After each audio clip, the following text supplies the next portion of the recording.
Welcome back, everybody. Derrick Soo, your 2022 Oakland mayoral candidate. Well, it's been about a month since I last did a video. As you remember, we were having some issues down here with a criminal element that moved in. We've dealt with that. They've been removed for the most part, and those that stayed have now settled down and are complying with some rules and things that we've set out for this encampment. Also, what I want to let you folks know, the Pfizer vaccine is fully FDA approved now. I myself have taken both Pfizer vaccines. They were administered in the month of March, and as you know, I long since cleared the 14 days, but here's the thing.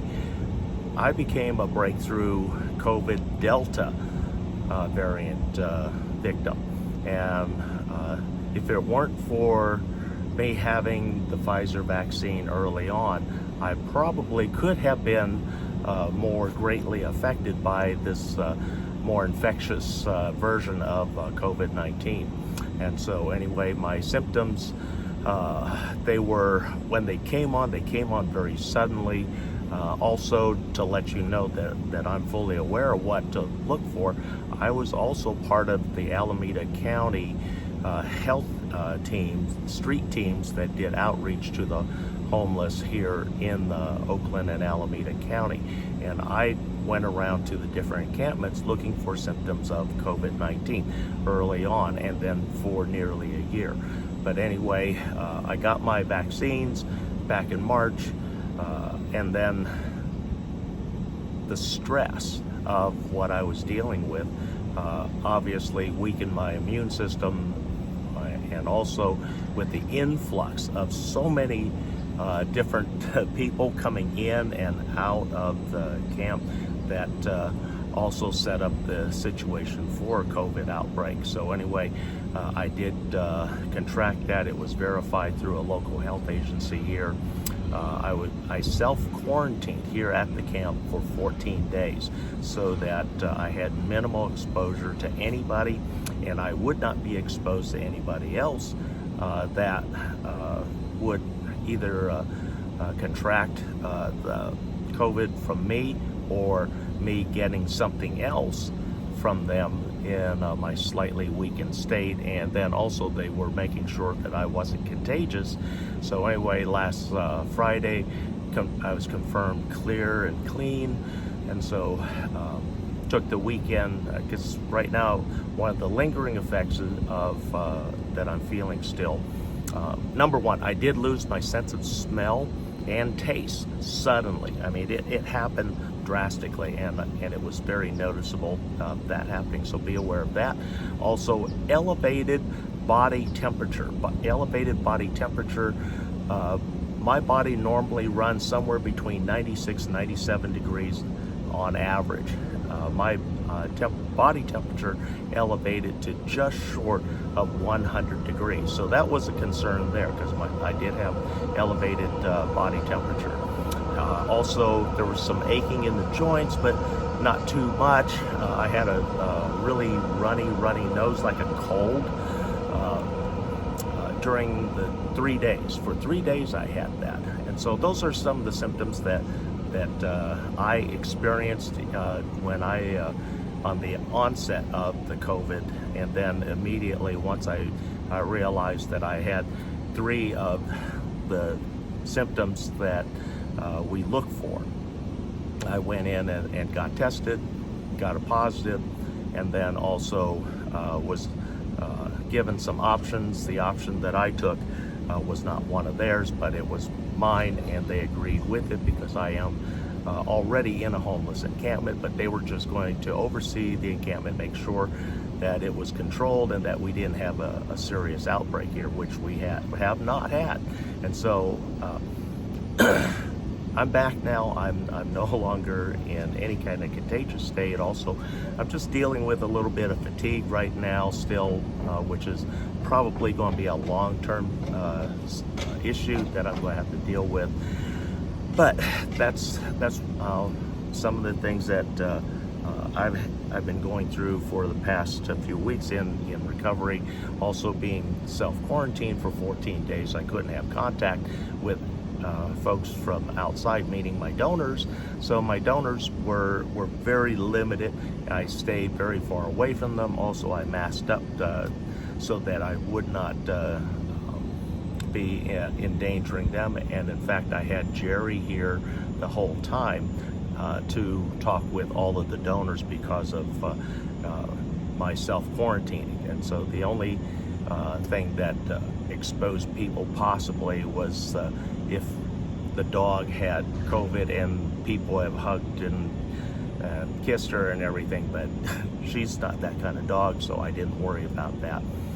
And so anyway, COVID, I truly believe that the 2 Pfizer shots that I got back in March allowed me to have enough antibodies to fight this Delta variant, and to have it only last about 4 days total wasn't bad at all. I didn't have any real serious respiratory issue. I did have some respiratory issues way back during the holidays between Thanksgiving and Christmas. I had a very serious bout with a breathing issue, but we believe it was on something else and not COVID at the time, because I didn't have a temperature or fever. So that was unusual. And then also I did not lose my sense of smell or taste during that period. So those were the different factors, outlying factors that we used to determine whether I should get tested or not tested. Now I'm free of that.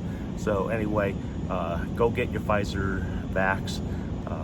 It saves lives. Also, some of you know that my previous spouse, she was one of the most respected and well-known vaccine specialists in bio life sciences. She worked directly with the FDAs and in vaccines, and so she worked directly with vaccines, so I know how hard she worked at this. And she was also, if you remember back in 2004, the flu vaccine, there was a shortage back in 2004. So my previous spouse, she was overseeing a lot of that, and then the traveling, and then trying to rectify all of that situation, which that one situation allowed all the different biopharmas, life science laboratories to start creating different vaccines for flus, and not just relying on one source to supply the entire world.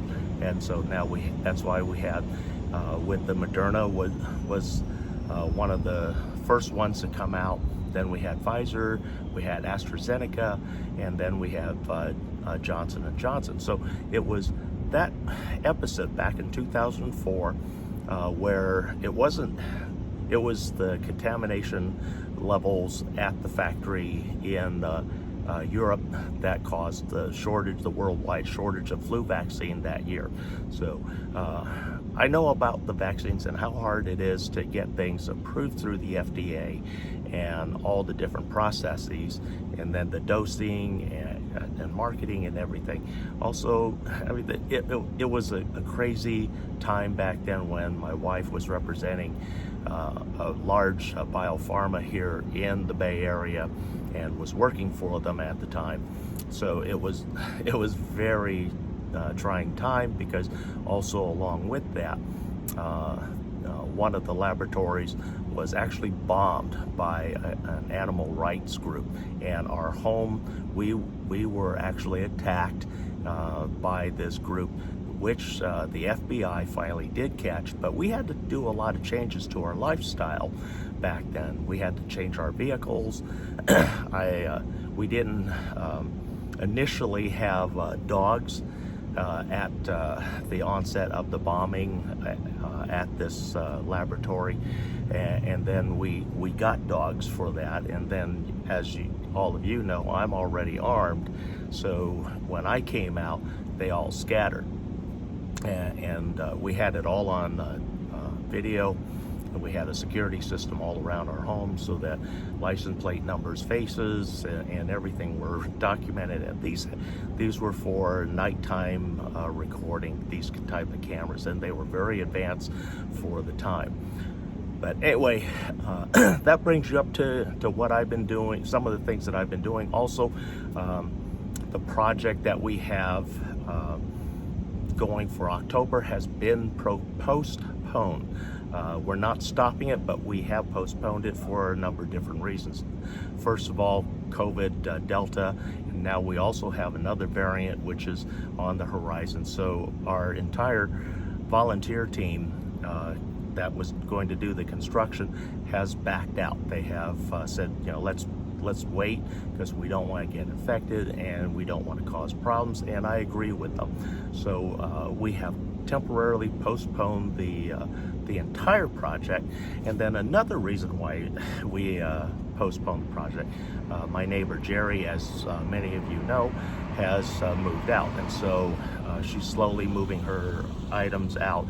Then once she's completed with that, which will be here at the end of the month, we were going to remove everything from that area. And then the next person over, Audrey, she herself is going through some programs right now to help her with some issues. And so right now we wouldn't have anybody to occupy the Conestoga hut, tiny homes. And so we felt it best to wait until we have Audrey back from her program, which will be unfortunately in sometime into the rainy season here possibly. So that's going to delay that out until we have some decent days that we can plan out, and also we figure out what's going on with the COVID situation here so that we're not endangering people. So the only thing, I am going to continue with my project. Like I said, I'm building my structure with all my own money. I'm not using any of the money from the GoFundMe.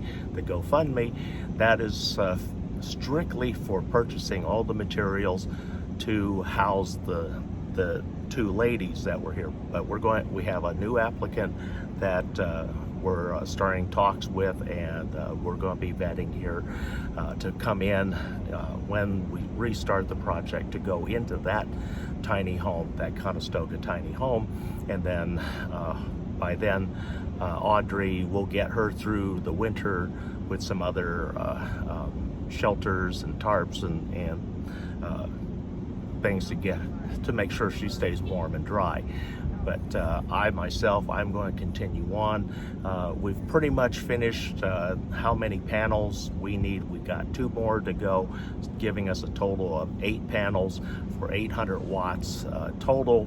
On a really good day, and the panels are putting out really well, that would be a little over 1,000 watts of energy going to the storage batteries. And right now we're kind of looking at changing over from the flooded battery cell type battery that we have currently in the system, because we know that life expectancy is going to be very short for it.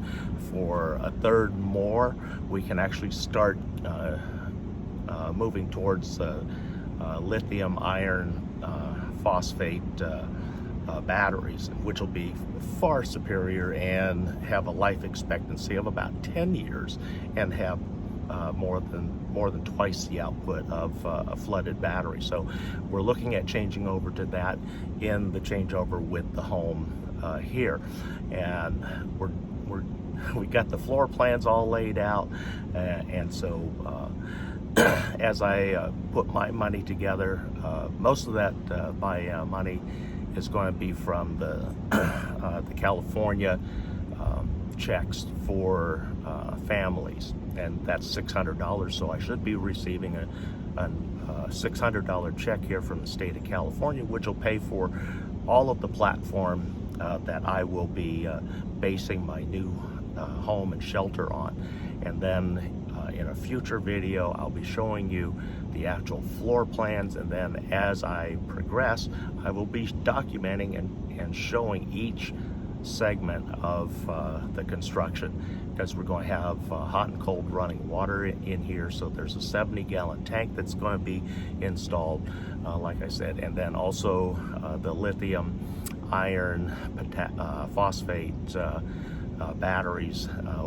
We're looking at 4 300 amp hours units that will give us 1 kilowatt hour, a little better than 1 kilowatt hour of energy for running microwaves, a refrigerator, my heating, ventilation, air conditioning, my HVAC system, because there's going to be a really cool heating system that I'm going to be installing in here, along with a standard backup for those days where you just want to have a fire and to dry out the air, because I just ordered a small tent and small tiny home wood burning stove. And so this is kind of like the old potbelly stoves where it radiates heat from all directions, and also you can cook on top of it.